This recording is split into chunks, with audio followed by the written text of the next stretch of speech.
I'm not the way I am because I was on Baywatch. Right. I was on Baywatch because of the way I am. Ooh, I like that. You know? That's good. Yeah. And it's really why I got all the jobs. It's why I did 2 albums and traveled all over the world and had 2 top 10 hits. And Baywatch didn't make you, you made you. I was already working on it when I was a year old. Right. I was creating this thing. I was seeing it, mastering my craft, practicing tirelessly. It was a divine, intuitive, inspired vision and goal. Yeah. And it manifested into reality, you know? And it was because I didn't know what it was. I just knew what I loved. Yeah. And I lost what I loved, you know, along the way. Pride, ego, young mentality, money, fame.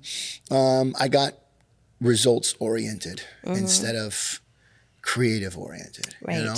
And it happens. I don't know. I went through puberty. I got hormones I didn't have before. Right. You know, there's a million reasons behind that. Right. But at 18, I walked away and kind of in this really angry tirade, I guess you could say, of, you know, resentment and blame. You know, I got on this show that, believe it or not, whether you watched it or not, and if you didn't watch it, August 28th on Hulu, the After Baywatch, A Moment in the Sun documentary is going to tell a lot of this story. It's really powerful stuff. It's coming out like right now. Like, go to Hulu, they're playing the advertisement right now. Kelly Slater's in it, Carmen Electra's in it, Pamela Anderson, like all the real G's, the superstars. Yeah, we're in it and we're talking about it. And there's a lot of behind the scenes footage never seen before, personal home videos of mine.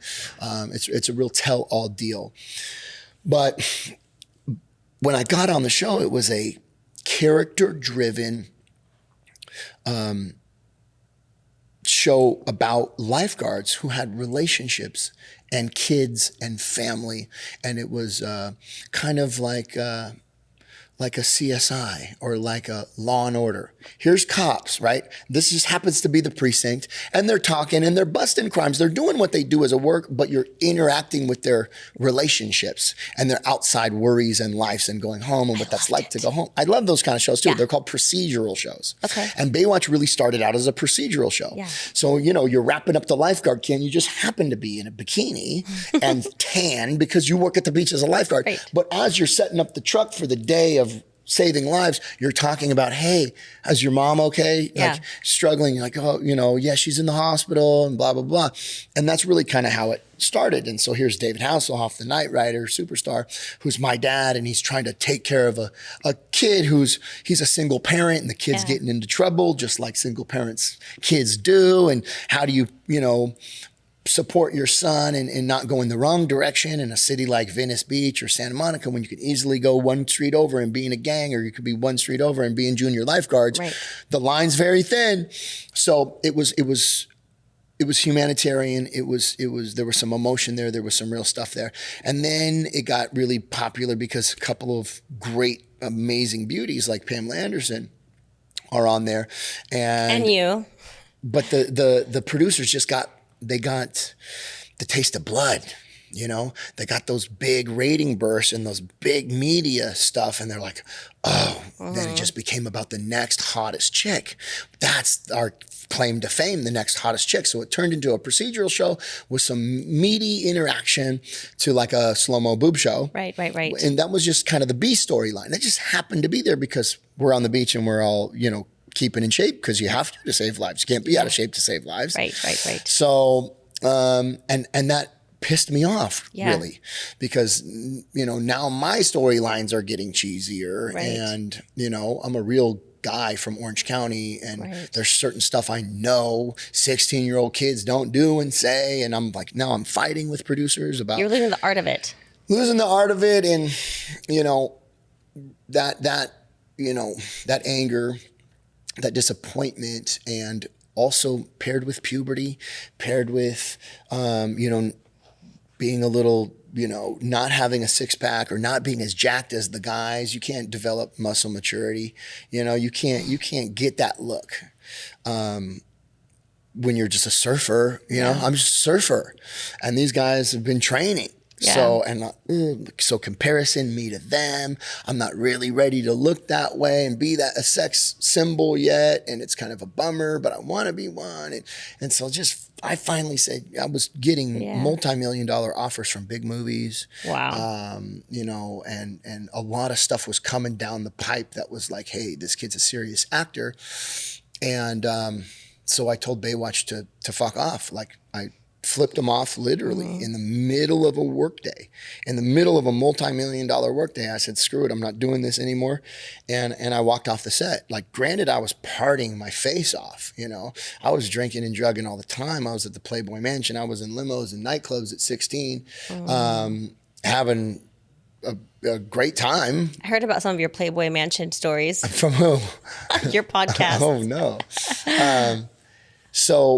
But I left in like a real huff, like a real fit, like a temper tantrum, puff my chest out. You need me, I don't need you. And do you regret that? Do I regret it? I mean, there's no point in regretting. I would say I agree. no. Yeah, I would say But no. would you do it differently? Looking back? Oh gosh, if I could do my whole life We're over just again, gonna knowing what I know hypothetical. now. Hypothetical. I mean, you never want to, you know, burn bridges like that. What I would have done differently, you know, if you could do like one thing different, you can't do everything different. But what I would have done differently is you know, given myself the ability to process these emotions and to see why I was really upset, and to the deeper shadow work of what was going on, so I didn't blame everybody else and take accountability for what was going on inside of me. You know? 2 questions. Number 1 is, how many seasons did it go on after you left? So after I left, I think it was over, dude. I think it went like straight to Baywatch Hawaii, or maybe, no, I think that was it. That was it. Well, you were a huge part of the show. My second question is, I would imagine you would have, like, I don't know, David Hasselhoff take you to the side and have like a man-to-man conversation, or none of that? He did. He totally did. He did? He totally did. He pulled me aside. Tried to knock some sense into you? He tried to help me out. Yeah. That you were stuck in your way. Yeah, dude. When you're 17 years old and, you know, you're smoking coke and you're just deep, and he's like worried. Nobody assumes that's what you're doing at 17. They just think maybe you're a stoner, or, you know, your teenage angst. So I was too embarrassed to tell him the depths of the dark I was doing. Yeah. Because I was kind of pulling it off. Right. Or you thought. Right. That's what, everyone thinks, right? I'm a functioning addict. Right. I'm still showing up to work and doing my job. This is common, right? Yes, yeah. And it's all your fault for writing crappy scenes, and that's why I'm leaving. Yeah. But really, I'm leaving because I'm scared, I'm embarrassed, you know, that's the shadow work I'm talking about. I wish I would have known how to do that. Yeah. I mean, because it might have been a great idea to leave the show, in a healthy way. Right. Like, I really have outgrown this pretty boy thing, and I want to go I'm going to be in the whatever, you know? Like, do it without burning bridges. Right. You wish you could do. That's what you would maybe.